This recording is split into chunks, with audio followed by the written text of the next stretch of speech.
যে আমাদের নেত্রী রাস্তা থেকে পানীয় জল থেকে স্বাস্থ্যসাথী থেকে কন্যাশ্রী থেকে মানে কোনো বাকি নেই আমাদের যে ডেভেলপমেন্ট করেছেন রাজ্যের।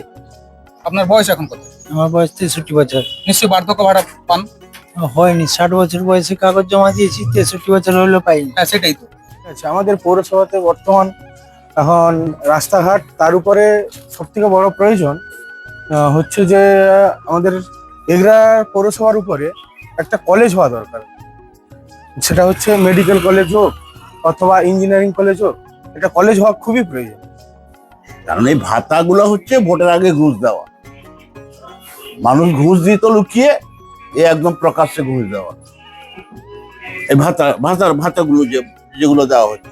আর 2 নম্বর জিনিস হচ্ছে চাকরির ব্যাপার। চাকরির ব্যাপার তো একদম সরাসরি মানে প্রমাণিত হয়ে গেছে যে মানে কি হারে দুর্নীতি হয়েছে, কি ধরনের দুর্নীতি হয়েছে, সেগুলোর কথা বলেননি। শিক্ষা ব্যবস্থাকে শেষ করে দিয়েছে, বেকার যুবকদের শেষ করে দিয়েছে, কারণ নেই, মোটামুটি একদম দুর্নীতির রসাতলে সরকার গেছে। আর সমাজটা এবং দেশটা পুরো শেষের দিকে চলে যাবে।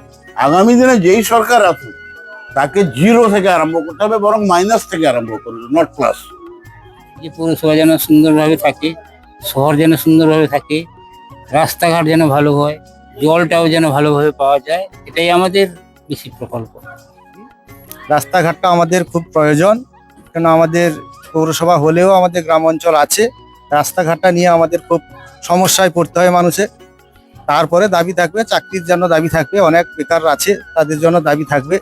চাকরি তো মূলত থাকবে, শিল্প কিছু হলে আমাদের বেকারদের চাকরি কিছু পাবে। এটা নিয়ে আমাদের খুবই গ্রামের খুব সমস্যা চলছে। অতএব আমরা চাইবো উন্নয়নের যেটা হচ্ছে উন্নয়নে থাকবে। উন্নয়ন না হলে আমাদের এই বাংলাতে খুবই সমস্যাজনক, খুব বেকার আছে তাদের জন্য খুবই সমস্যা। আমরা চাইবো যে দল আসুক না কেন যেন উন্নয়নের জায়গায় সবাই কাজ করে, আমরা এটা সবসময় যেন চাই। কর্মসংস্থান এক, আর বেকার, যেহেতু এই সরকারের আমলে প্রচুর বেকার হচ্ছে, বেকারত্ব বাড়ছে, ওই কারণে কর্মসংস্থান চাই।